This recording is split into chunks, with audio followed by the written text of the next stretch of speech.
ওয়াসসালামু আলা রাসূলিল্লাহ ওয়া আলা আলিহি ওয়া সাহবিহি ওয়া মান ওয়ালা আম্মা বা'দ।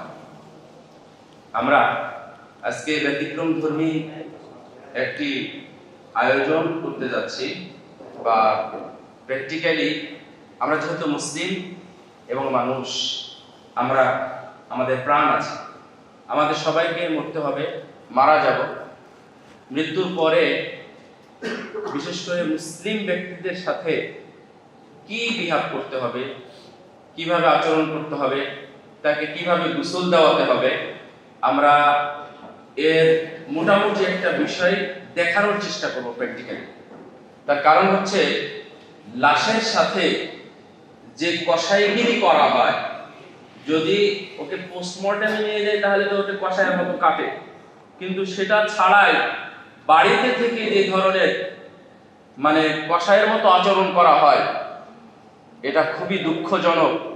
কোন মুসলিম ব্যক্তির, আমরা ইয়াতে পড়েছি যে হুকুকুল মাইয়িত, মৃতদের যেটা হক, তা হলো আপনারা তার সাথে ভালো আচরণ করবেন, আপনারা তার সাথে ভালো ব্যবহার করবেন, ওকে ভালোভাবে বিদায় দেবেন।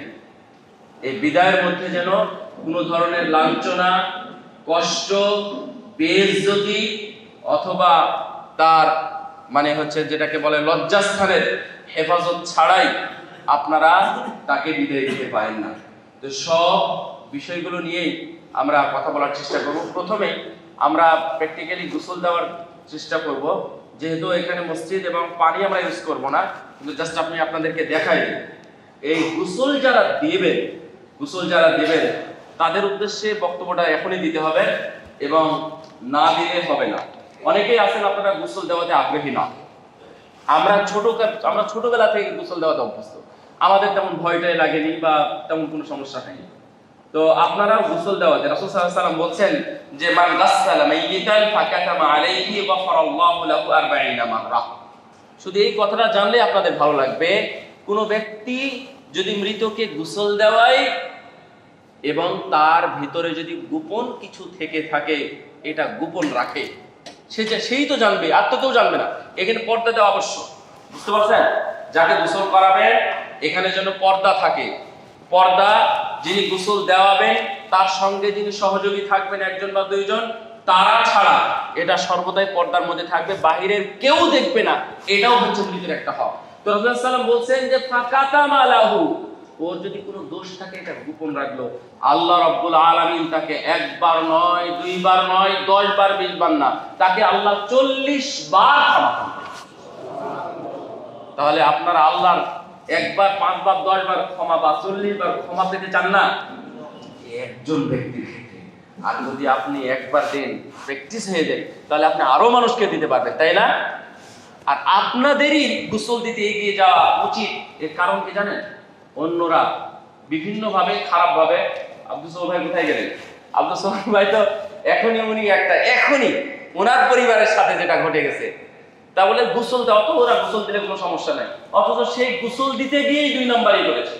গোসল দিতে গিয়ে এই যে মগ আছে, এই মগ নাকি এই পাশের মগ এই পাশেই থাকবে, আর ওই পাশের মগ ওই পাশেই থাকবে, ওই পাশের মগ এই পাশে আসবে না, এই পাশের মগ ওই পাশে। তারপরে পানি আগে তারা খুব দ্রুত ছিটিয়ে দিয়েছে। এই জন্য আপনারা এগিয়ে যাবেন একজন মৃত ব্যক্তিকে গোসল দেওয়ার জন্য। তারপর কেউ যদি গোসল দেওয়ায় গোপন রাখে, তাহলে তাকে কতবার ক্ষমা করবেন আল্লাহ রাব্বুল আলামিন? 40 বার ক্ষমা করবেন।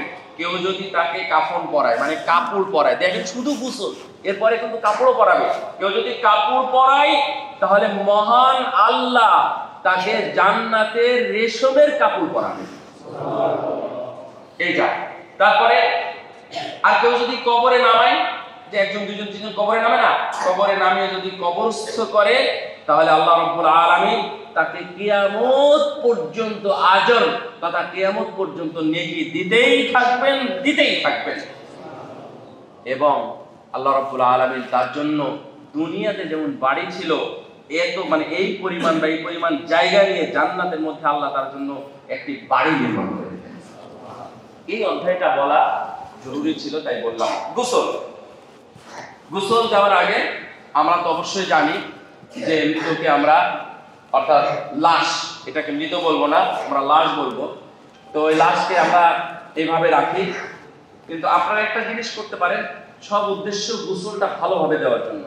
তো তার হাতটা কি অবস্থায় আছে আপনাদের দেখে, এটা দেখে নেওয়া উচিত। কেন জানেন, অনেক সময় হাতটা কি হয়ে থাকে, শক্ত হয়ে থাকে। তো এদিক ওদিক করতে গিয়ে আপনাদের কষ্ট হবে, গোসলটা দেওয়াতে আপনাদের অসুবিধা হবে, বা গোসলটা ভালোভাবে হবে না। এই জন্য আপনারা এভাবে একটু হেলে দেখবেন কি অবস্থা হাতে। হাত যদি শক্ত হয় তাহলে আপনারা এরকম করে একটু স্বাভাবিক করে নেবেন, ব্যাস, তাহলে হয়ে গেল, আর তেমন কোনো সমস্যা নেই। এটা নরম, এটা নরম আছে, এটা নরম আছে আলহামদুলিল্লাহ। এটা দুই হাতে আপনারা একটু দেখে নেবেন, ঠিক আছে? তারপরে একটু আগে যায়, এরপরে আপনাদেরকে একটু এটাও দেখতে হবে, ঠিক আছে? যদি এরকম কোনো সমস্যা না থাকে, হ্যাঁ, এরকম যদি কোনো সমস্যা না হয় আপনারা একটু দেখে নেবেন। না, যদি শক্ত থাকে আপনি কিছু করতে পারবেন না, এগুলো অবশ্যই করতে হবে। আর হাদিসে আসছে যে আপনার পা যখন আপনি ঘুমাবেন না তখন এইভাবে রাখা সম্ভব, তাই না? যখনই মানুষ ঘুমিয়ে যায় তখনই পাটা এরকম হয়ে যায়, তখনই পাটা এইরকম হয়ে যায়। তো যদি অনেক বেশি হয় তাহলে আপনারা এখানে এভাবে বেঁধে দেবেন, দুই আঙ্গুল দিয়ে অথবা দুই পা এভাবে বেঁধে দেবেন, যেন অনেক বেশি না হয়ে যায়। কারণ মানুষ মরার সময় যদি 1 ঘন্টা 1.5 ঘন্টা থাকে তাহলে অনেক সময় শক্ত হয়ে যায়। তাহলে আপনারা এইভাবে বেঁধে দিবেন, বেঁধে নেওয়ার পরে তারপরে কাজ করবেন। যে যাই হোক, আমাদের গোসল, তো গোসলের সময় আমাদের প্রথমে কি করতে হয়, অজু করতে হবে। অজু, তো অজু করাতে হবে। মৃত ব্যক্তির অজু আপনি কিভাবে করাবেন? মৃত ব্যক্তির অজু আরো কথা বলি, এটাও তো বলতে হবে, নাহলে হবে না। অনেকেই বলেছেন যে তার যে গোফ যদি থাকে তাহলে কাটতে হবে, এটা ঠিক না। সর্বশেষ বক্তব্য, হ্যাঁ ওটাও বলবো আমি, সেটা হলো এই শেখ সালেহ আল ওসাইমিনের বক্তব্যটা বলি। আকুল মানে বড় লম্বা বক্তব্যের শেষ কথা বলছেন। আকুল হাদিহি হিয়া আল্লাতী যাকার লা শাক্কা আন্নাহা মুখালিফান লিহাদি নবী সাল্লাল্লাহু আলাইহি ওয়াসাল্লাম।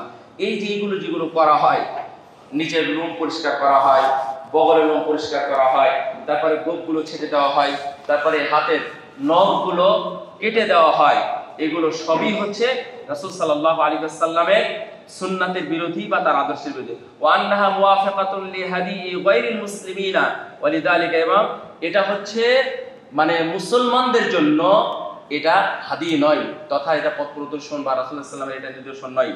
ওয়া লিযালিকা ইয়াজিবুল হাদর মিনহা, আমাদের উচিত এগুলোকে পরিহার করা, ওয়াজিব, এগুলোকে কোনোভাবে আমরা করব না। ওয়া ইত্তিবা সুন্নতি হাদিহিল উমুর, আর আমরা সর্বক্ষেত্রে রাসূল সাল্লাল্লাহু আলাইহি ওয়াসাল্লামের সুন্নাতটাই আমরা অনুসরণ করব। এটা একটা গেল, তার মানে এগুলো করার প্রয়োজন নাই, এগুলো করার প্রয়োজন নেই। আল আযা, কষ্টদায়ক বস্তু বা যদি কিছু থাকে তাহলে একটা কাপড় দিতে হবে, ছোট কাপড়ই দেন, সমস্যা নেই। আচ্ছা, এটা পুরোটাই তো বেশি নিয়ে আসছে, সরি। এই যে এখানে আপনারা একটু পানি দিতে পারেন, এই জায়গাতে আপনারা একটু দেখে নেবেন ভালোভাবে, এই জায়গাতে একটু পানি দিতে পারেন যেন পানিটা এই দিক দিয়ে নেমে চলে যায়। অজুর আগে এখানে একটু পানি দিবেন।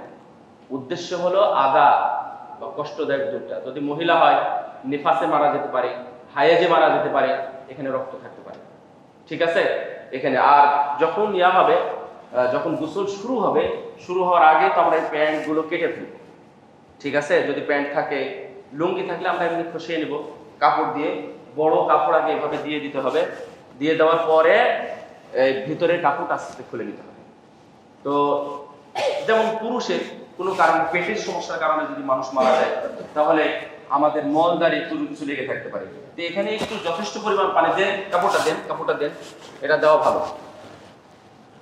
দিয়ে দেন, এখানে দেন, বিশেষ করে নিচের দিকে দেন। হ্যাঁ, এই যে এইভাবে না, এগুলো ঢাকার দরকার নেই, এগুলো ঢাকার দরকার নেই, এখানে থাকবে। তো আমরা এইভাবে থেকে আমরা আস্তে আস্তে এভাবে ভিতরে গিয়ে আমরা কাপড়টা খুলে নিব। আর যদি প্যান্ট ট্যান্ট হয় এটা খোলা মুশকিল, এটা কাঁচি দিয়ে কেটে দিতে হবে। বুঝতে পারছেন? কাঁচি দিয়ে কেটে দিয়ে ওটা বের করে দিবেন, বাস তাহলে হয়ে গেল। আর যদি লুঙ্গি হয় এভাবে ঢেকে দিয়ে আমরা লুঙ্গিটা ছড়াই নেব। তো এখানে পানি ঢালবেন, তার কারণ কি বললাম, যদি কোনো কিছু থাকে, ময়লা থাকে, আবর্জনা থাকে, এটা আপনার ইয়া করবেন। আমরা অবশ্য এটা হাদিসে ওভাবে পাইনি, কিন্তু আমাদের উস্তাদেরা যেভাবে দেখিয়েছেন বা আমরা যেটা দেখেছি সেটা হলো অনেক সময় এইভাবে লাশকে তুলে এভাবে পেটে চাপ দেয়। তার কারণ হলো যদি কিছু থেকে থাকে তাহলে সেটা যেন বেরিয়ে যায়, তারপরে ওখানে পানি ঢেলে দেয়। বুঝতে পারছেন? তো এটা করার তেমন প্রয়োজন নেই, এটা করার প্রয়োজন নেই। যেটা প্রয়োজন নেই সেটা আমরা বলতেছি না, বাস খালাস। এইভাবে হলো। তারপরে আমরা আসি সরাসরি শুরু করি ওযু করা। তো আপনারা হাতগুলো এভাবে দেখবেন যে কি অবস্থায় আছে, শক্ত আছে কিনা। তো দুই হাত আপনারা একটু এক জায়গায় করবেন, ঠিক আছে? এখানে দুই হাত এভাবে এক জায়গায় করবেন, এটা সুবিধার জন্য, ওযুর সুবিধার জন্য। তারপরে পানি একজন একটু আসেন, পানি উনি এইভাবে নিয়ে, এখানে পানির জন্য রেডি থাকে, পানি এইভাবে নিয়ে উনি 3 বার এই হাত দুইটা ভালো করে ধোয়াবেন। হ্যাঁ, দুই হাত একসাথে নিয়ে, আর না যদি এইভাবে আলাদা থাকে থাকুক, আগে ডান হাত ধোবেন তারপরে বাম হাত। কিন্তু যেহেতু আমাদের সুবিধা আছে, আমাদের এটা সহজ, আর একজন দুই পাশে থাকে হাতটা এইভাবে ধরে, তাহলে দুই হাত একসাথে আমরা ধোয়াতে পারি। অর্থাৎ যেটা ডান তারপরে বাম একসাথে আমরা 3 বার ধোয়াবো। ধোয়ানোর পরে আমরা, এটা হয়ে গেল, এরপরে কি করাতে হয়? কুলি করাতে হয়। কবজি পর্যন্ত, ওযুর প্রথম হাত কবজি পর্যন্ত করতে হবে, কবজি পর্যন্ত। Thank you. তো তারপরে আপনারা একটু ভেজা কাপড় নেবেন, কাপড় নেওয়ার পরে এই যে এইভাবে ধুয়ে দিবেন। আর পানি যদি কোনোভাবে পড়ে যায় তাহলে এইভাবে না হয়, এইভাবে কাট করে নেবেন, ঠিক আছে? এইভাবে কাট করে নিয়ে ইয়া করবেন। প্রয়োজনে এভাবে বডিকে এভাবে উল্টে দিবেন, ঠিক আছে? এইভাবে উল্টিয়ে দিয়ে পানিটা আপনারা ফেলে দেবেন, এভাবে করতে হবে। কিন্তু পানি ভিতরে দেওয়ার কোনো দরকার নেই। কোনো সময় পানি এইভাবে ঢালবেন না, বিশেষ করে এখানে এইদিকে এইভাবে পানি ঢালবেন না। এইভাবে চোখে নাকে আপনি হাত দিবেন, হাত দেওয়ার পরে আপনি এভাবে পানি ঢালবেন, কোনোভাবে যেন আসে। তো আরো একটা জিনিস, সেটা হলো অনেক সময় হয়, সেটা যদি 1 কোটিতেও একটা হয়, তাও তো হতে পারে। গোসল দেওয়ার পূর্বে আপনারা একটু নিশ্চিত হবেন যে তিনি মারা গেছেন। আমার নাকে হাত আসার পরে যেমন মনে হলো, আমাদের দেখা উচিত যে কোনো বাতাস আসতেছে কিনা, বা কোনোভাবে আপনি নিশ্চিত হচ্ছেন কিনা। এবং আমাদের যে সে বলেছেন ওনার জীবনে একটা ঘটনা, উনি হাত দেওয়ার পরেও বুঝেননি, যখনই উনি পানি ঢেলে দিয়েছেন তখনই নড়ে, তার মানে হতে পারে। যাই হোক, আপনি এখানে পানি কিন্তু এভাবে ঢালবেন না, নাক এবং চোখ এভাবে ধরে আপনি এভাবে পানি ঢালবেন। তো এখানে কুলি করাবেন, আমরা ওযুটা শেষ করি, কুলি করাবেন। তারপরে পানি নিয়ে এভাবে সুন্দরভাবে দুই হাত দিয়ে একবারে দাড়ি চুলার সহ যা আছে এইখানে, এই চুল থেকে নিয়ে এই নিচের চুল পর্যন্ত যা আছে সুন্দরভাবে আপনি 3 বার ধুবেন, এবং খুব আদর যত্নের সাথে। মুসলিম ভাই তো, তাই না? আদর যত্নের সাথে। মা বোনেরাও যারা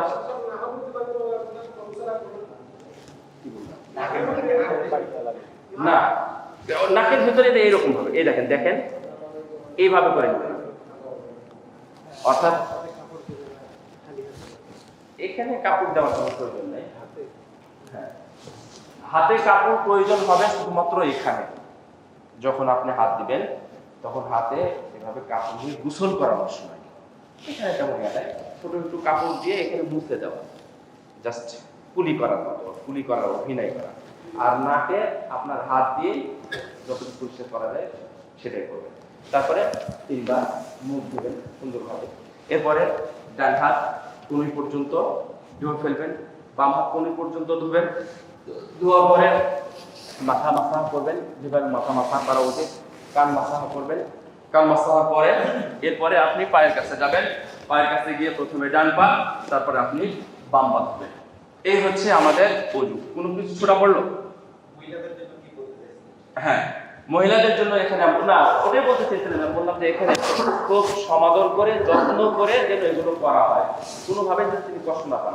মা বোনদের জন্য একই কথা। আর এখানে আমাদের ইয়াটা যেটা পর্দার অধ্যায়, যেটা মহিলার কাছে মহিলা থাকলেও তাদের একবারে গলা থেকে নিয়ে একবারে পায়ের পাতা পর্যন্ত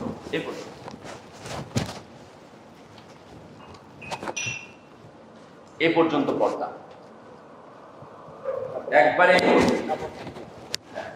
মহিলাদের ক্ষেত্রে এখান থেকে নিয়ে ওই পর্যন্ত কাপড় থাকবে। এটা হচ্ছে মহিলাদের। পুরুষের এখান থেকে নিয়ে এই পা পর্যন্ত কাপড় থাকবে।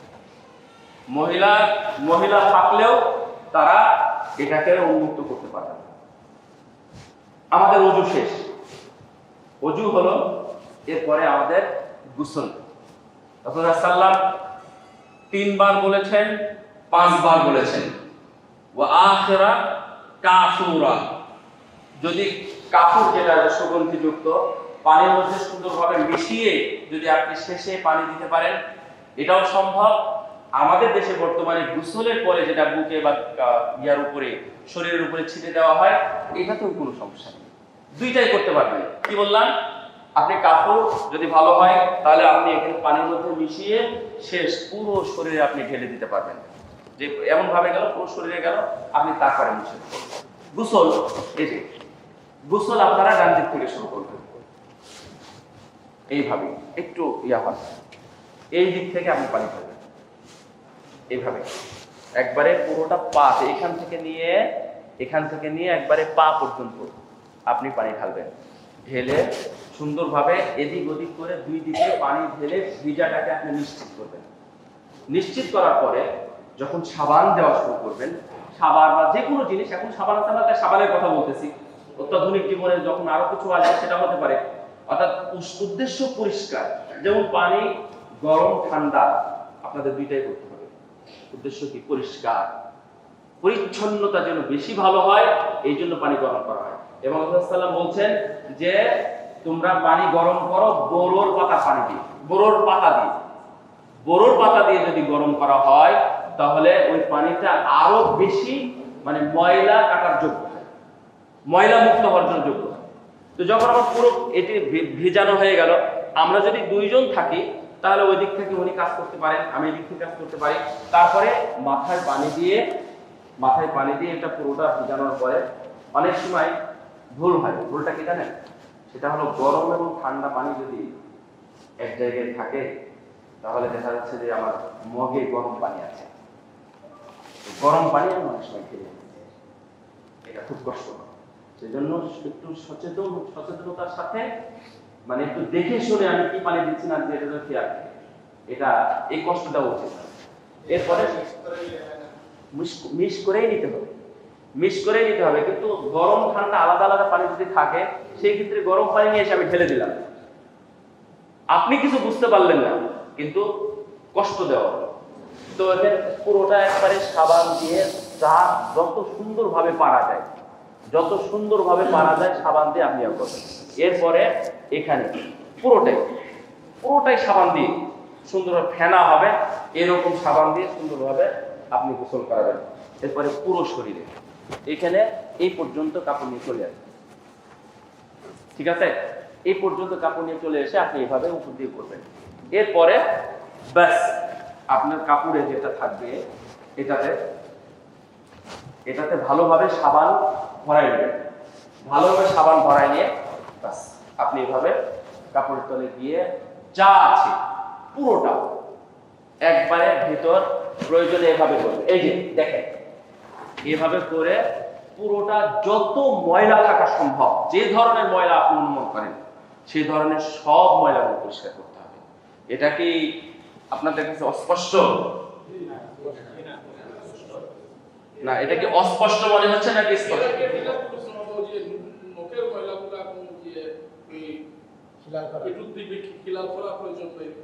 না, না, কোনো কিছু আমি ওই একটা কওল শুনে দেখালাম, বললাম এখানে লম্বা বক্তব্য আছেও না, লম্বা বক্তব্য শেষে আমি জাস্ট এটা নিয়েছি।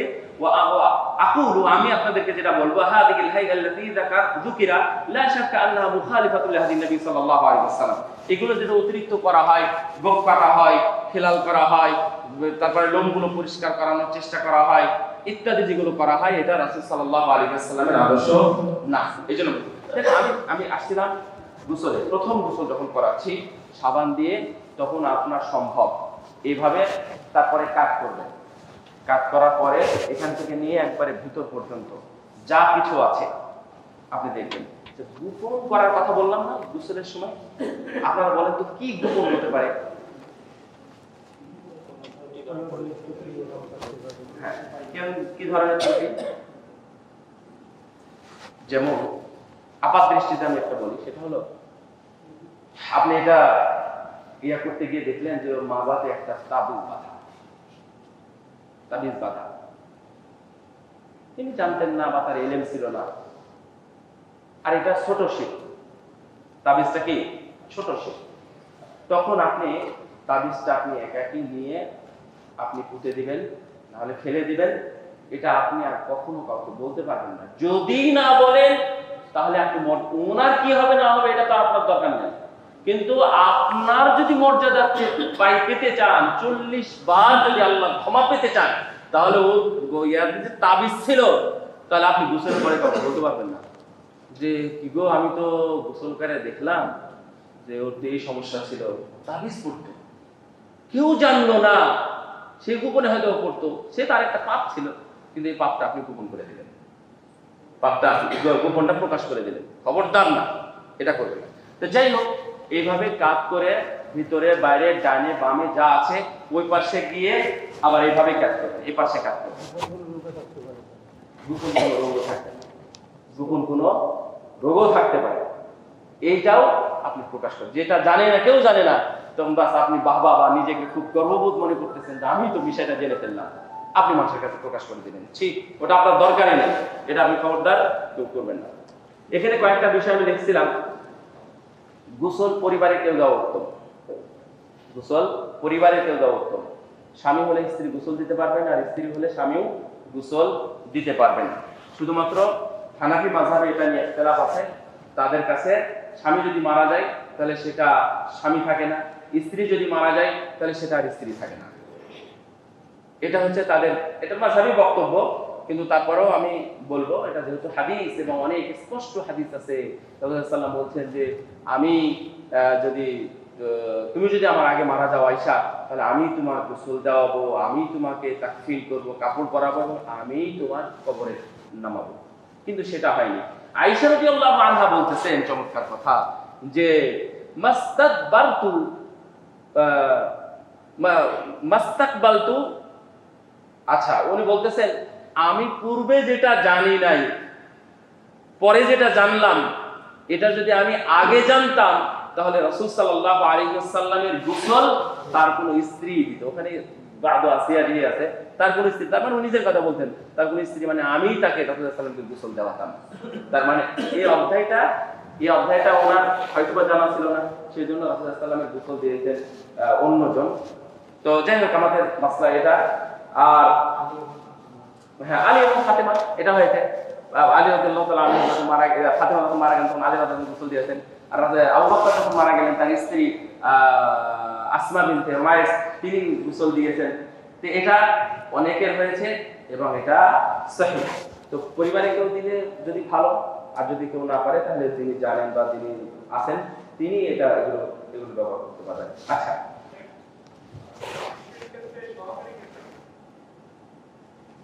যে কেউ থাকতে পারে, অর্থাৎ যারা মাহরাম, যেমন আমার খালু মারা গেল, আমি আমার খালাকে প্রস্তাব দিলাম, এই তো কিছুদিন আগে।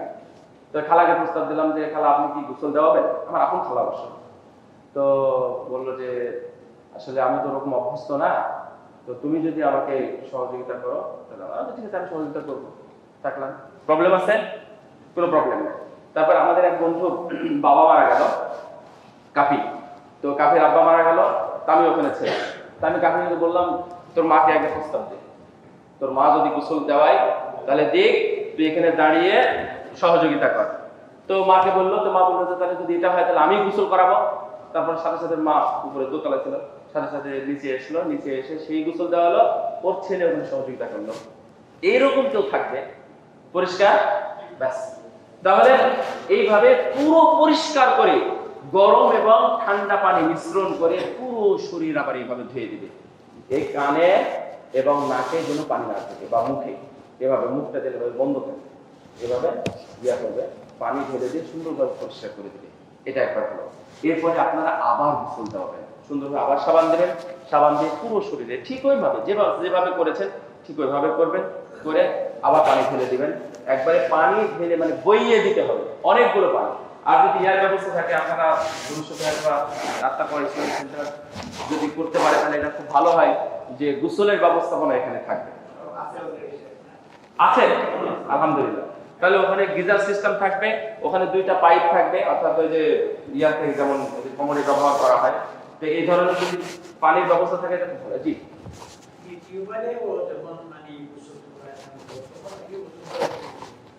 দ্বিতীয়বার না, অজু একবার। জি, অজু একবার। সুন্দর প্রশ্ন।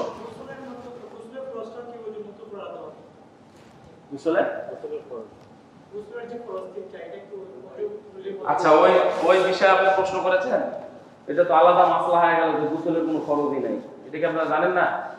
হ্যাঁ, কোনো গোসলেরই ফরজ নাই। গোসলের ফরজ হলো পুরো শরীর ভিজিয়ে দেওয়া, এটাই ফরজ। সেজন্য কোনো খরচ নাই। যাই হোক, এখানে আমাদের এভাবে একবার, দুইবার, তিনবার করে গোসল শেষ হয়ে গেল। আপনাদের গোসল পারপাসে যদি কোনো কথা থাকে এখানে 1 মিনিট 2 মিনিটে বলে ফেলেন।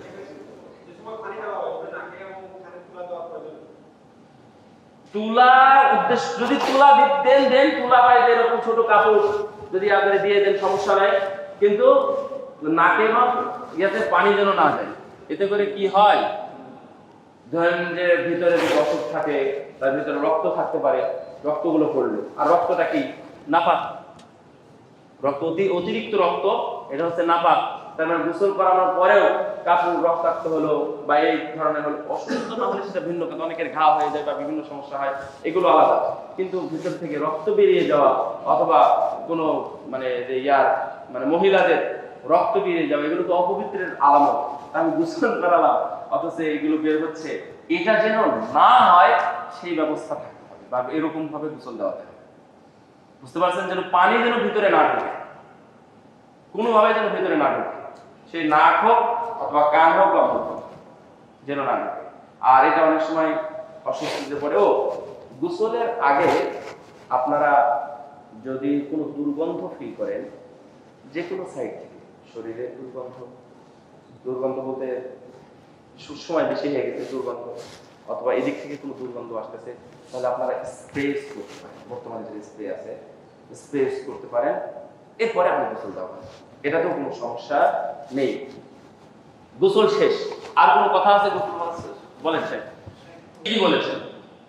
এই যে গোপন জিনিসটা তিনি জানিয়ে দিয়ে বড় একটা বড়ত্ব প্রকাশ করলেন। এগুলো আসলে সবই যত গোপন আপনারা মনে করেন, যত গোপন প্রকাশ না করা উচিত, যেটাকে আপনারা মনে করছেন গোপন, সেটাকেই যদি বন্ধ করে রাখতে পারেন তাহলে আল্লাহ আপনাকে ক্ষমা করবে, না হলে না। আর এই ক্ষমাটা হচ্ছে নফল ক্ষমা, মানে আপনি প্রকাশ করলেন তো আপনি এই সওয়াব থেকে বা 40 বার ক্ষমা থেকে আপনি মাহরুম হয়ে গেলেন। বলেন, এটা বলেন না কেন? এই জিনিস যদি আপনারা দিতে পারেন সেটা দিলেও কোনো সমস্যা নেই, অর্থাৎ তাকে ভালোভাবে দাফন করাটা হচ্ছে আমাদের উদ্দেশ্য। আর যদি মুখ দিয়ে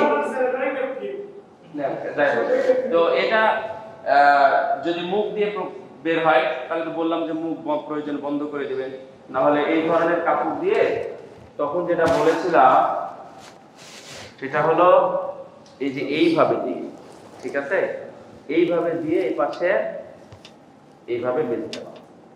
বুঝতে পারছেন? না, যেভাবে দিলে বাঁধা হয় এইভাবে দিয়ে বেঁধে দিবেন, তাহলে দেখবেন যে এটা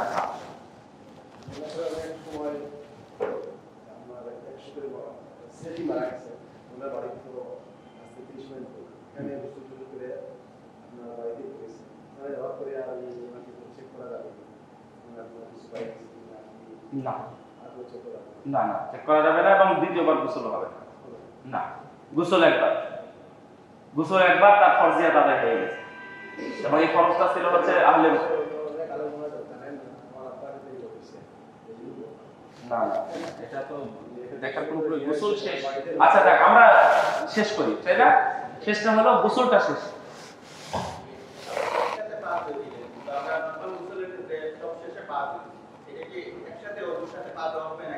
নরমাল গোসলের ক্ষেত্রে অপশন আছে, আপনি চাইলে শেষে ধুতে পারেন। এটার কারণ ছিল, এটা তো আলাদা মাসলা, ফিকহের মাসলায় চলে গেল, যে গোসলের সময় যে ওযুটা করা হয় আপনার জন্য অপশন আছে, আপনি চাইলে শেষে পাটা ধুতে পারেন। এর কারণ হলো কি জানেন, যখন রাসূলুল্লাহ সাল্লাল্লাহু আলাইহি ওয়াসাল্লামের যুগ বা সেই সময় ছিল, তখন এই জায়গাগুলো ছিল নোংরা, সেখানে গোসল করার পরেও পাটা নোংরা হয়ে থাকতো। এই জন্য ওযুর পাটা গোসল শেষে স্থান থেকে বের হওয়ার পরে ধোয়া, সেটা দেয়। কিন্তু বর্তমানে টাইলসের যুগে এটা তেমন আর প্রয়োজন নেই, আর এর জন্য মৃত্যুর ক্ষেত্রে ওটা প্রয়োজন নেই। মৃত্যুর ক্ষেত্রে আপনারা ওই প্রথমে যেটা ওযু করাবেন তখনই পা ধোবেন।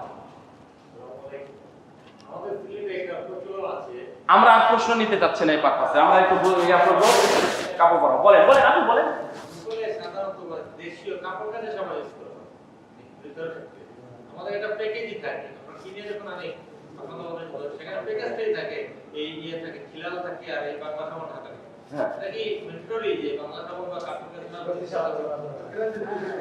না, খবরদার না। কেন করবেন? আপনি নিজে লাক্স সাবান মাখতেছেন, স্যান্ডেলেনা মাখতেছেন, আরো তিব্বত বা কেয়া এই সব ভালো সাবান মাখতেছেন, গায়ে মাখা সাবান যেটা আমরা বাংলাতে বলি, এই সাবান আপনি ইউজ করবেন। ওই সাবান ইউজ করবেন কেন? কোন ক্ষেত্রে যদি কোথাও কিছু প্রয়োজন হয় সেটা আলাদা কথা, কিন্তু আপনি ভালো সাবান ইউজ করবেন, ভালো সাবান ইউজ করবেন। প্যাকেজে কি থাকলো না থাকলো ওটা আপনার দেখান, ওটা আপনি কাপড় কিনতে গেলে অনেক কিছু দিতে পারেন।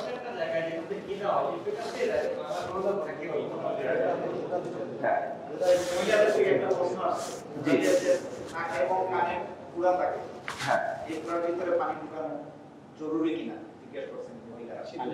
না, মানে আচ্ছা আমি বলছিলাম যে আমার দিকে তাকা, যখন আমরা মৃতকে গোসল দেওয়াবো এবং ওই যে ওযু করার সময় আমরা এইভাবে যে পানি দিব শুধুমাত্র ঠোঁটের উপরে, ঠোঁটটা যেন একটু ভালোভাবে ভিজে বা যদি দাঁত পর্যন্ত যায় তাহলে যাক, পানি যেন না যায়, তখন আপনারা নাকে এইভাবে হাত দিয়ে যতদূর করা যায় ততদূর করবেন।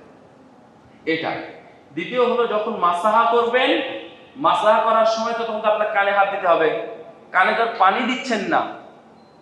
যখন আপনি মাসাহা করবেন তখন কানে হাত দিয়ে মাসাহা করবেন, তাহলে এটা হয়ে গেল। এটাই বলছেন না?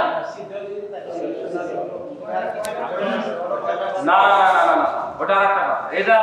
এটা মহিলাদের অনেক সময় এরকম মনে করে যে এখানে যে ফোঁটা আছে, এখানে যে ফোঁটা আছে, এটাতে কিছু করতে হবে কিনা। না না, কিছু করতে হবে।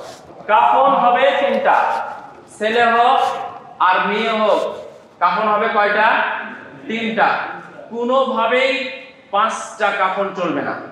5টা কাফন যদি দেয় কেউ, তাহলে ও গুনাহ করলো, বেদাত হয়ে গেল, এভাবে কথা বলা যাবে না। বুঝতে পারছেন? কাফন এই যে যেটা আপনারা দেখতেছেন সাদা, আপনি কাফন যে কোনো কাপড় দিয়ে দিতে পারেন, সাদা হোক, কালো হোক, সবুজ হোক, হলুদ হোক, যে কোনো কাপড় দিয়ে, তার বাড়ির কাপড় এই চাদর দিয়েও তাকে কাফন দেওয়া যায়। তবে রাসূল সাল্লাল্লাহু আলাইহি ওয়াসাল্লামের একটা নির্দেশনা আছে যে তোমরা সাদা কাফনে, সাদা কাপড়ে তাদেরকে কাফন দিও। এই নির্দেশটা উজুবান না, এই নির্দেশটা উজুবান না। রাসূল সাল্লাল্লাহু আলাইহি ওয়াসাল্লামের কাপড়, নিজের কাপড় থাকার পরেও তৎকালীন সময়ে সবচেয়ে দামি যে কাপড় ছিল, সেই কাপড় দিয়ে রাসূল সাল্লাল্লাহু আলাইহি ওয়াসাল্লামকে দাফন করা হয়েছিল। এখানে আচ্ছা, এখানে একটু উঠাতেও পারেন।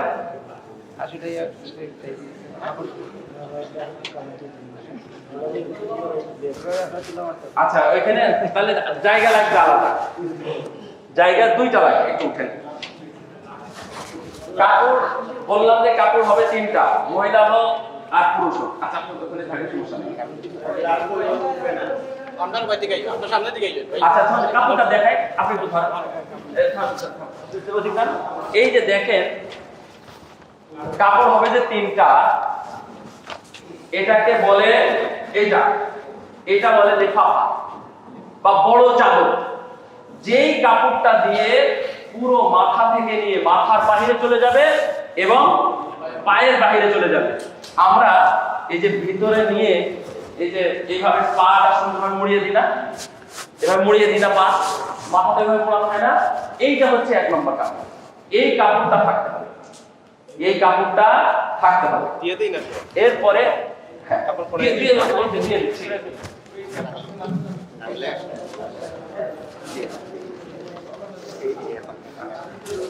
এরপরে আরেকটা থাকবে হচ্ছে ইজার। আরেকটা এই যে এটা আরেকটা বের করেন তো দেখি। তিনটাকে একই সমান, তিনটাকে একই সমান করছেন। আচ্ছা, এইটা একটা ভালো জিনিস। তো এইটা হচ্ছে আমরা লুঙ্গি হিসাবে ইউজ করব, এটা লুঙ্গি হিসাবে ইউজ করব। এই কাপড়টা আরো ছোট করলেও পারবেন, এই কাপড়টা আরো ছোট করলেও পারবেন। বিভিন্ন অঞ্চলে হয়তো বিভিন্ন ভাবে মনে হয় করে, আর সৌদি আরবে দেখলাম ওরা আবার একটু ভিন্ন ভাবে করে, কিন্তু কোনো সমস্যা নেই। তো এইটা যেহেতু লুঙ্গি হিসাবে, তাহলে আপনারা এইখান থেকে নিয়ে শুরু করতে পারেন। এটা আরো ধুলাই দেন, এটা ধুলাই দেন, আর এটা এইখান থেকে আপনি শুরু করতে পারেন। এটা কোনটা? দুইটা কি সমান? দুইটা সমান হলে আপনি এদিক ওদিক করতে পারবেন, কোনো সমস্যা নেই। হ্যাঁ, এটা একটু ভাগ করে এখানে করতে হবে, এখান থেকে নিয়ে পকেট আনতে। এই যে ইজার করলাম, ইজার মানে লুঙ্গি, ইজার মানে লুঙ্গি, এটা লুঙ্গি থেকে নিই। এইটা হলো কুর্তা। জীবিত দেখে আমরা সুবিধা পাচ্ছি, তখন তো লাশ এর উপর থাকবে, আলাদা সরাইতে হইবে, সরাইয়া আবার এটা পিছাই এক জায়গাতে বিছাতে হবে। যেমন ধরেন খাটুলি যেটা আছে, এই খাটুলির উপর কাপড় এভাবে বিছাতে হবে। এখন দেখেন এই যে কাপড়টা, এই যে দেখেন, এই যে এটা দেখতেছেন কাদাম ভাই বাবা নিয়ে এলো মানছি যাও। হ্যাঁ, এটা দেখলেন, এই কাপড়টা আমরা এখানে রাখবো, ঠিক আছে? এটা থাকবে সবার উপরে। এইটা হচ্ছে কুর্তা বা জামা স্বরূপ, এটাকে কমিসও বলা হয়েছে, যদিও হাদিসে অন্য শব্দ বা লা কমিসা এভাবে হাদিসে আসছে, কিন্তু এটা হচ্ছে জামা স্বরূপ এখানে থাকবে। এই দেখেন, এটা পুরুষ মহিলা সবার জন্য একই সিস্টেম হচ্ছে। এই জায়গাতে মাথাটা দিয়ে আমরা কাপড়টা, আপনি শুতে পারেন সমস্যা না, এটা মাথা ঠিক আছে। এই যে দেখেন,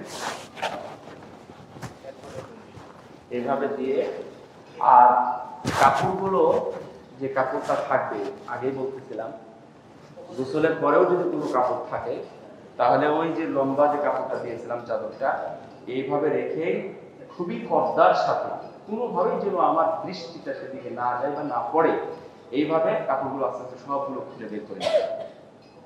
আর খুলে বের করার সময় যেন এরকম এইরকম ভাবে, বুঝতে পারলেন? আমাদের কাপড়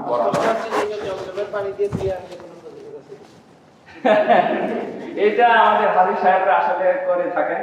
এমনকি ওই কাপড়টা নিয়ে এইভাবে কাবাবারের গ্লাসের সাথে এভাবে বসে আছে, কাপড়টা পুরোটা নিয়ে যায়। কারণ ওই যে যখন করে, উমরা করে, তাওয়াফ করে, এই তাওয়াফের সময় তো অনেক সময় খালি গায়ে হয়ে যায়, তো ওই কাপড়টা এভাবে খুলে মিশাই দেয়, তারপরে ওটাকে জমজমের পানি দিয়ে ধোয়। কি বলে আমল ছাড়া মানুষের কিছু না। আমল, রাসূলুল্লাহ সাল্লাল্লাহু আলাইহি ওয়াসাল্লাম বলছেন, কোন ব্যক্তি যদি আমল থেকে পিছিয়ে যায়, তাহলে কোনো জিনিসে তাকে এগিয়ে দিতে পারবে না, কোনো জিনিসেই তাকে এগিয়ে দিতে পারবে না। আপনি জমজমের পানি আর কাবা ঘর, এগুলো তো আপনাকে কিভাবে আগাবে? আপনার কিছুই থাকবে না। কিসের জমজমের পানি? কাপড়ের কোনো দাম আছে? কাপড়ের তো কোনো দাম নাই। ওর রুহের উপরে ওর হিসাব নিকাশ হবে। বলো এই ব্যক্তিকে যাকে দেখানো হবে, যে তোমাদের কাছে এসেছিল, এটা হচ্ছে মূলত প্রশ্ন।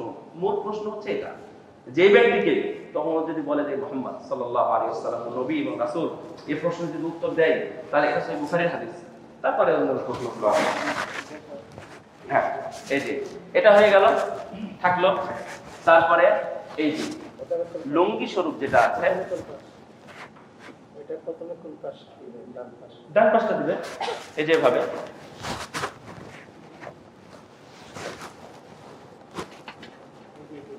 এটাই।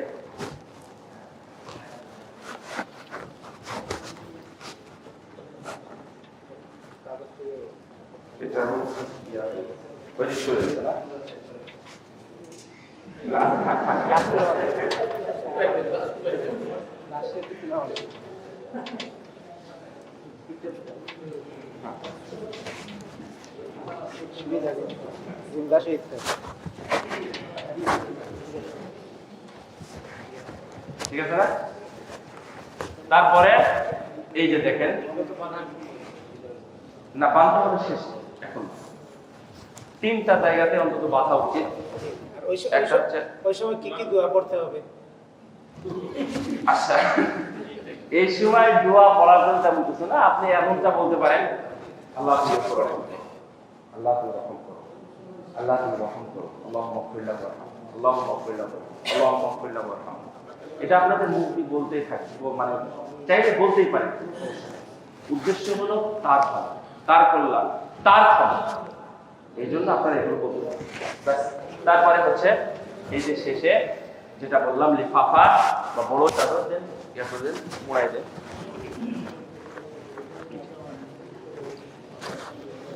এই যে এটা কি কাপড় দিয়ে এই সুতা দিয়ে বাঁধা যাবে? বাঁধা যাবে। হ্যাঁ, এটা সুতা দিয়ে বাঁধা যাবে, তবে উত্তম, হ্যাঁ বলি, এটা উত্তম হলো এর থেকে কোনো কাপড় আপনারা ছিঁড়ে নিতে পারেন।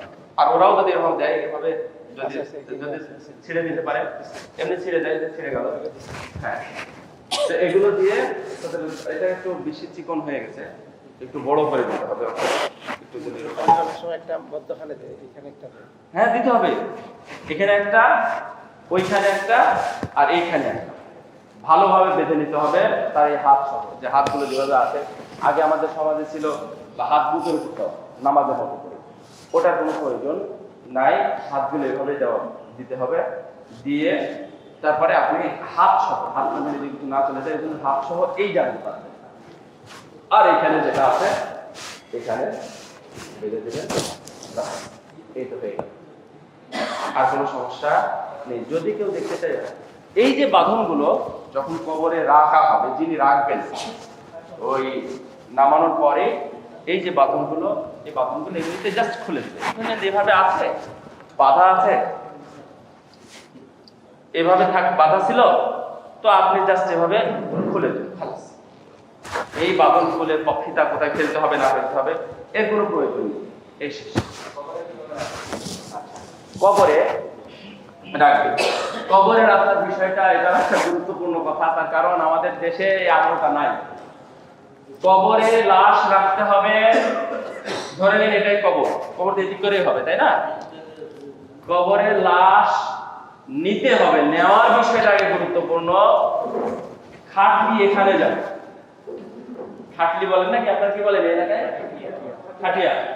খাটিয়াটা এখানে আসবে, এখান থেকে সরি ভুল হচ্ছে, এই পাশে রাখবে, দক্ষিণ পাশে খাটিয়া রেখে ওইখান থেকে এইভাবে লাগবে, অর্থাৎ আগে মাথা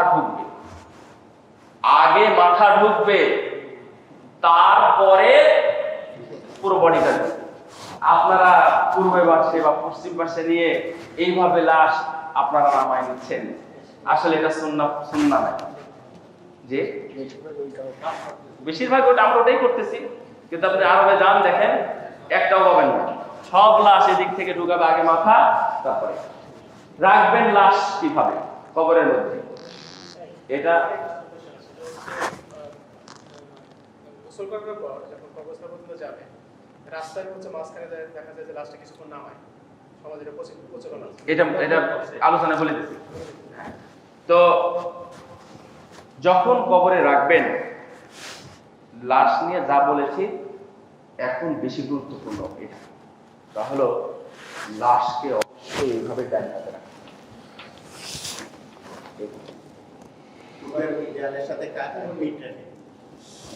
পুরোই ডান কাতে রাখতে হবে। বুঝতে পারলেন? আপনি ডান কাত হওয়ার সরল করে বাস এই যে ডান কাতে রাখতে হবে এইভাবে। তো তো যদি কবরকে ওভাবে কাটা না হয় তাহলে আপনি ওই পাশের ওয়ালের সাথে হিলান দিয়ে রাখবেন। হ্যাঁ, আব্দুল্লাহ রাদিয়াল্লাহু আনহু যিনি উহুদের ময়দানে শহীদ হলেন, যিনি হয়তোবা 400-500 কোটি টাকার মালিক ছিলেন, একজন সাহাবী, তার নাম হচ্ছে আব্দুল্লাহ। তাকে নিয়ে অনেক ঘটনা আছে। তো রাসূল সাল্লাল্লাহু আলাইহি ওয়াসাল্লাম বললেন যে যাবে, আল্লাহ তোমার আব্বার সাথে সাক্ষাৎ করেছে। আল্লাহ বিভিন্ন সময় অনেকের সাথে কথা বলেছেন, সব কথা বলেছেন পর্দা সহ, কিন্তু মহান আল্লাহ তোমার আব্বার সাথে কথা বলেছেন। ওখানে হাদিসে আসছে কি শব্দটা মানে পর্দা সহ বলেছেন, কিন্তু তোমার আব্বার সাথে বলেছেন পর্দা ছাড়াই, সরাসরি কথা। কি চিন্তা করেন মর্যাদা! সেই যাবে বলতেছেন 1 মাস পরে যখন আব্বাকে উঠানোর প্রয়োজন হলো, লাশকে উঠানোর প্রয়োজন হলো, তখন দেখলাম এই ডান কান আহত হয়েছিল, অর্থাৎ যুদ্ধে ডান কানে লেগেছিল। তো দেখলাম যে ডান কানটা একটু পচে গেছে। কি কারণে বলেন তো? ডান কান পচে গেছে কেন? ডান কাতে ছিল লাশ, লাশ ডান কাতে ছিল, মাটির সাথে ঠেকে গেছে, এই জন্য লাশটা কি হয়েছে ওই জায়গাটা শুধু পচে গেছে, তাছাড়া বাকি কোনো জায়গায় কোনো পরিবর্তন নেই। শহীদ তারপরে ওনাকে নিয়ে অন্য জায়গায় দাফন করা হলো। জাবালে রুমাতে যারা মারা গেছিলেন, তো সেই সময় মানে বিধান অনুযায়ী ওখানেই দাফন করেছে। কিন্তু যখন এই যে বন্যা আসলো, বন্যা আসার পরে অনেক লাশ তখন বেরিয়ে গেছিল। শহীদদের মর্যাদা হলো তারা যেখানে মারা যাবে সেখানে দাফন করবে যদি সম্ভব হয়। এখানে হলে তো এখানে না, সুবিধা মতো জায়গা দেখতে দাফন করবে, কিন্তু মাঠে মারা গেছে শহীদ, ওখানে দাফন করে। এটাই হচ্ছে বিধান। তো যখন লাশ বেরিয়ে গেল, কয়েকটা লাশ যখন বেরিয়ে গেল, এখানে তো ছিলেন আব্দুল্লাহ ইবনে জুবাইর সহ আরো অনেকেই ছিলেন। 10 জন সাহাবী এখানে মারা গেছিলেন। খালিদ বিন ওয়ালিদের নেতৃত্বে যখন পিছন দিয়ে ময়দানে, তখন 10 জন মারা। এই 10 জনের লাশ, অনেকের লাশ বেরিয়ে গেল। তখন আলেম ওলামারা ফতোয়া দিলেন, বা তারা বসলেন, বসে তারা ফতোয়া দিলেন, যেহেতু সমস্যা হয়েছে, রাসূলের যুগে সমস্যা হয়েছিল, জাবেদ আব্দুল্লাহ তার লাশ অন্য জায়গায় স্থানান্তর করা হয়েছে রাসূলের উপস্থিতিতে, সুতরাং এই লাশও স্থানান্তর করা যাবে। লাশ সবগুলো 10টা লাশই তুলে এখন সব এক জায়গায় রাখা আছে। 70 জনের লাশ, আমির হামজা, তারপরে হচ্ছে মুসআব বিন উমাইর সহ তাদের সবার লাশ এক জায়গাতেই রাখা আছে। ওই যে যেটা ঘেরা আছে, এই ঘেরার মধ্যে 70টা লাশ রাখা আছে মুসলমানদের। তো যাই হোক, আমাদের এই ছিল কবর থেকে, মৃত্যু থেকে নিয়ে কবর পর্যন্ত কিছু আলোচনা, আর আমাদের প্র্যাকটিক্যাল গোসল। আমি আবারও আপনাদেরকে বলতেছি,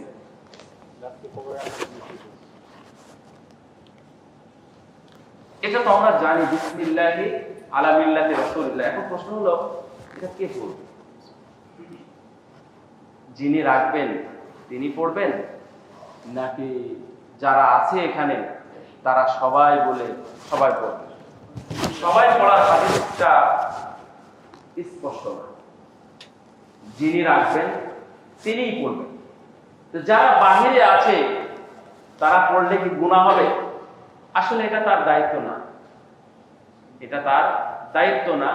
একে একে যখন আমরা জানবো যে হ্যাঁ, ওই যে যারা লাশ নামাচ্ছে, ওর ছেলে, ওর জামাই, ওর ভাই, তো দেখা যাচ্ছে 3 জনের কেউ এই বিষয়ে তেমন কোনো জ্ঞান নেই। লাশ যে কবরে রাখতে হয় এটা তো তেমন শিখা লাগে না, তো কত লাশ ফেলে দিলে হয়ে গেল, তো নামছে, তো আপনি শিখিয়ে দেওয়ার জন্য বলবেন। আর একটা জিনিস, কোনো কিছুই গোপন করা উচিত না। এটা হলো কবরে নামার ক্ষেত্রে কবরে নামার ক্ষেত্রে যেই 3 জন বা 2 জন কবরে নামবেন তাদের জন্য সতর্কতামূলক কথা হলো, যিনি গত রাত্রে স্ত্রী সহবাসে মিলিত হয়েছেন তিনি কবরে নামবেন না। আবার বলুন, যিনি গত রাতে স্ত্রী সহবাসে মিলিত হয়েছেন, স্ত্রীর সাথে মিলিত হয়েছেন, তিনি কবরে নামবেন না। অর্থাৎ সে তো নিজেই জানে ও এমনিতেই নামবে না, আরেকজনকে নামিয়ে দিবে।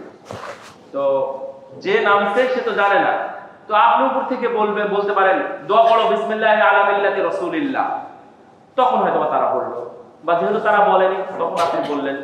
এটা একটা ভালো জিনিস যে যিনি মুসল্লি সালাত আদায় করতেন, একজন ভালো মুসলিম, তার হয়ে সাক্ষী দেওয়া বিসমিল্লাহি আলা মিল্লাতি রাসূল, অর্থাৎ আমি আল্লাহর নামে এই লাশটা রাখতেছি এই সাক্ষ্য দিয়ে যে সে রাসূলের দ্বীনের উপরে ছিল, রাসূলের মিল্লাতের উপরে ছিল, আমি এটা সাক্ষী দিয়ে আমি এটাকে রাখতেছি।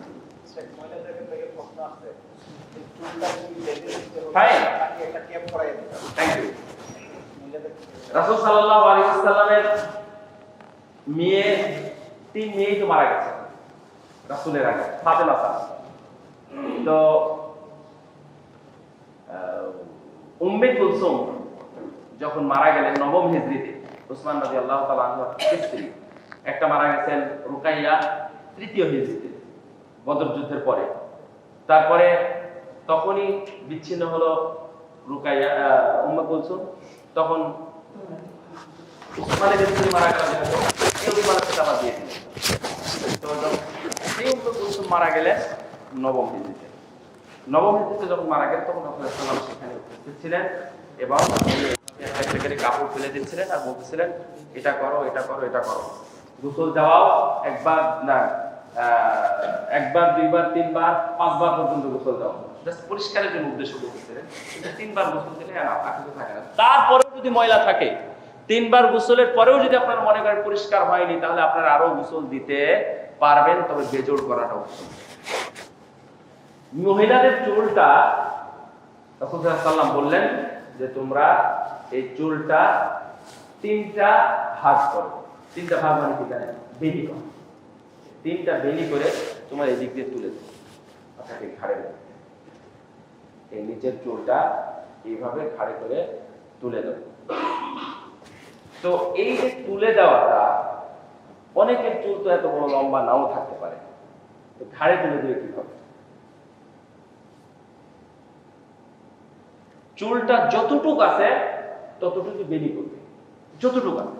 যেমন অনেক বৃদ্ধা মহিলা যারা চলে যায়, তাদের চুল আস্তে আস্তে পড়ে যায়, একবারে ছোট হয়ে যায় অনেক সময়, তখন তাদের চুলগুলো যেভাবে পারা যায় সেভাবে বেনি করে দিবে, বেনি করে রেখে দেবে।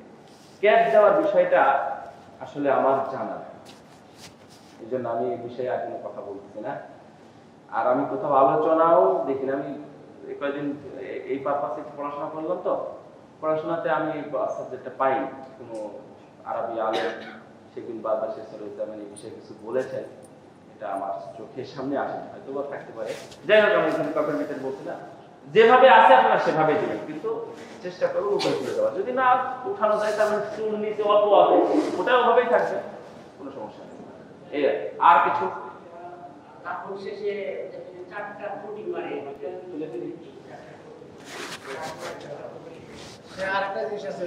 না, হ্যাঁ, এই 4টা খুঁটি দেওয়া, 4টা খুঁটি দেওয়া যেটা, এটা কবরটাকে ঠিক করার জন্য।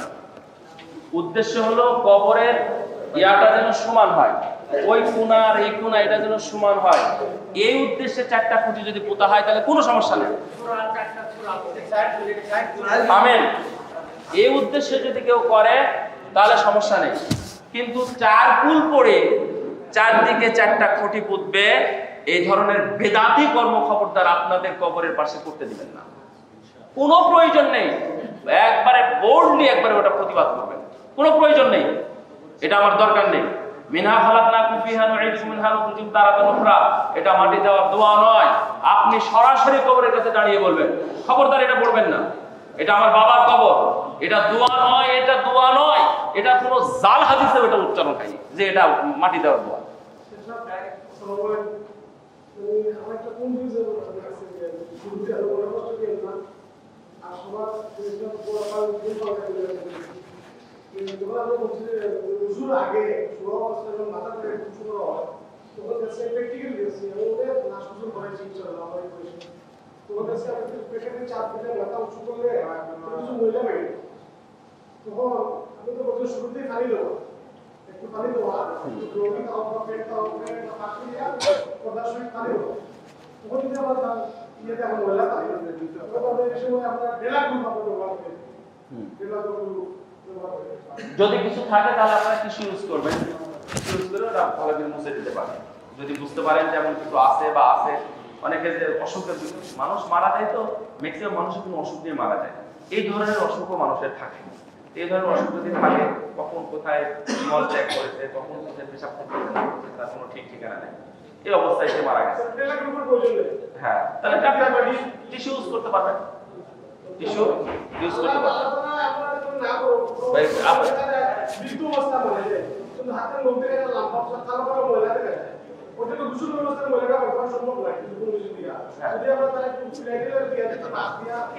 খেলাল দেওয়ার দরকার নেই, খেলাল দেওয়ার দরকার নেই। আপনি যতটুকু স্বাভাবিকভাবে পরিষ্কার করতে পারবেন, এটাই হচ্ছে আপনার দায়িত্ব, এটাই দায়িত্ব। আর একটা মানুষ কতটুকু নখ লম্বা হয়েছে, পরিবারের লোকজন ছিল না, তার কেটে দেয়নি নাকি সে কি কাটেনি, তাহলে সেই নিজেই তো অসতর্ক। তারা আপনি মরার পরে তাকে সতর্ক কিভাবে করবেন? এগুলো করে যতটুকু আপনি সম্ভব সেগুলো করবেন। কি বলছিলেন ভাই? বলছিলাম যে আমাদের দেশে ওই কলিমার শাহাদাতের জিকির শুরু হয়, আমার লাশ যখন দেখার প্রত্যেকবারই মুখ খোলার সময় কলিমা শাহাদাত করে আসে, তারপরে যে দেখতেছে সেও পড়ে, যে খুলে দেখতেছে সেও পড়ে, তারপরে লাশ নেওয়ার সময় কলিমা শাহাদাত পড়ে। তো এই কলিমা শাহাদাত এ বিষয়ে অবশ্য আলোচনার সময় আমরা বললাম, আসলে মৃত্যুর পরে লাশকে লক্ষ্য করে কোনো কালেমা পড়ার প্রয়োজন নেই, কোনো কালেমা পড়ার প্রয়োজন নেই। এটা একটা বেদাতি পন্থা বলতে পারেন।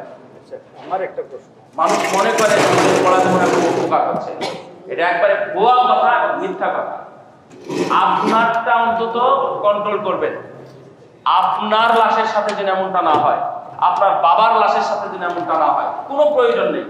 শুনেন, ফাতেমা রাদিয়াল্লাহু আনহাকে দাফন করেছেন শুধুমাত্র আলী রাদিয়াল্লাহু তাআলা আনহু নিজেই। আব্বাস রাদিয়াল্লাহু তাআলা আনহু তার সন্তানকে দাফন করেছেন মাত্র 40-50 জন মানুষ নিয়ে আসমানে। যারা জেদ্দায় থাকেন, গেছেন, তারা জানেন।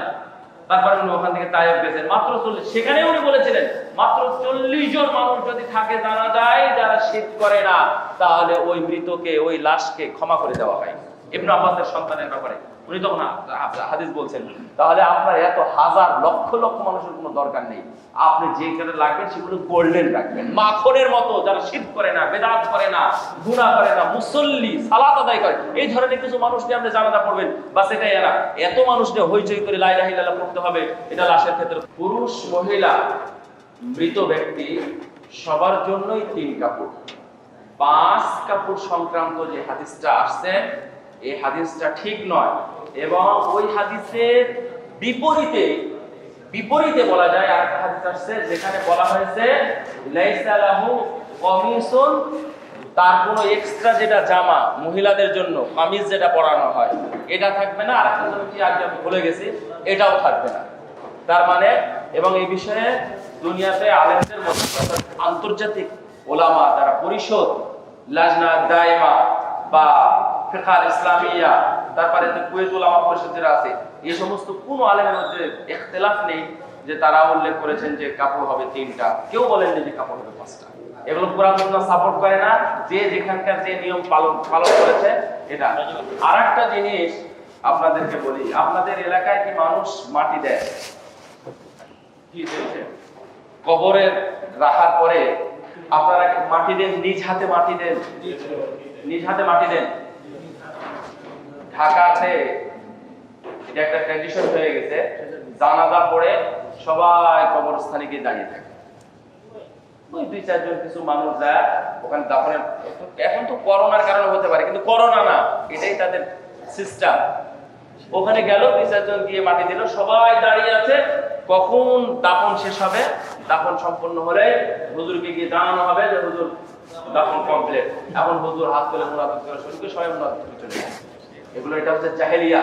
মনে রাখবেন রাসূলুল্লাহ সাল্লাল্লাহু আলাইহি ওয়াসাল্লাম বলছেন যে কেউ যদি শাহীদের জানাজায় উপস্থিত হয় তাহলে তার জন্য এক কেরাত পরিমাণ নেকি। এই কেউ যদি তাকে দাফনের ক্ষেত্রে অর্থাৎ কেউ যদি মাটি দেয় তার জন্য আরেক কেরাত মানে 2 কেরাত নেকি হবে তার জন্য। এক কেরাত পরিমাণ দিয়ে একটা উহুদ পাহাড়ের সমান। তার মানে আপনাকে মাটি দিতে হবে, শুধু কবর পাড়ে যাবেন তাহলে হবে না, শুধু কবর পাড়ে যাবেন তাহলে হবে না। সেটা হলো যখন দাফন হয়ে যাবে। শোনেন, এটা একটা ইম্পর্টেন্ট কথা, হাদিস রাসূল সাল্লাল্লাহু আলাইহি ওয়াসাল্লাম বলছেন যে যখন মৃতকে দাফন করা হয়, দাফনের পরে একটা উট জবাই করে সেই গোশতগুলো কেটে টুকরো করে বন্টন করতে যতটুকু সময় লাগে, দাফন করার পরে তোমরা সেখানে দাঁড়িয়ে থেকে তার জন্য দোয়া করতে থাকো।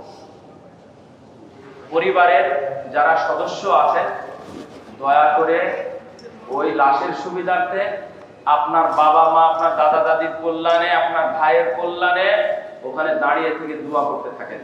প্রয়োজনে হাত তুলে একাকি দোয়া করেন, যেভাবে ইচ্ছা সেভাবে দোয়া করতে থাকেন। উদ্দেশ্য হলো মাগফিরাত, মাগফিরাত, মাগফিরাত, তার ক্ষমা, তার ক্ষমা, তার ক্ষমা, তার উপর যেন রহম হয়, আল্লাহ যেন তাকে ক্ষমা করেন। এই উদ্দেশ্যে আপনি বারবার বলতে থাকেন, কিন্তু দীর্ঘ সময় সবাই চলে যাবে, আপনার 2-4 জন দাঁড়িয়ে পরিবারে হাত তুলে কিভাবে? হ্যাঁ হাত তুলে কবর করতে হয় না? হ্যাঁ, কেবলামুখী হয়ে করা উত্তম, কেবলামুখী হয়ে করা উত্তম। কিন্তু আপনি যে কোনো দিক করতে পারবেন, কবরমুখী হয়েও করতে পারবেন, কোনো সমস্যা নেই। সম্মিলিত দোয়া করবেন না, সম্মিলিত দোয়া। একটি বিষয় বলা হয়নি, তা হলো গোসল যিনি দেবেন, অর্থাৎ মুর্দাকে, লাশকে যিনি গোসল দেওয়াবেন, একজন হোক 2 জন হোক, তাকে অবশ্যই গোসল করে নিতে হবে। অর্থাৎ গোসল দেওয়ার আগে না, যখন গোসল দেওয়া হয়ে গেল, গোসল দেওয়ার পরে যারা গোসল দেওয়ালেন, পরিবারের কেউ বা যে কেউ গোসল দেওয়ালেন, তাদের পাক পবিত্র হওয়ার জন্য তাদের গোসল করে নিতে হবে। এবং কেউ কেউ এটাকে ওয়াজিব বলেছেন গোসল করা, এজন্য গোসল করে নেওয়াটাই। এবং তিনি যদি আবার জানাজায় অংশগ্রহণ করতে চান তাহলে অবশ্য গোসল করেই তাকে জানাজায় অংশগ্রহণ করতে হবে, গোসল করে ওযু করে, এই আর কি। আর যে গোসল দেওয়ার আগে ওই গোসল দানকারীদের ওযু করে নিতে হবে, এই কথারও আবার ভিত্তি নাই। গোসলের পরে একবারে যিনি গোসল দেবেন তাকে গোসল করতে হবে আর কি।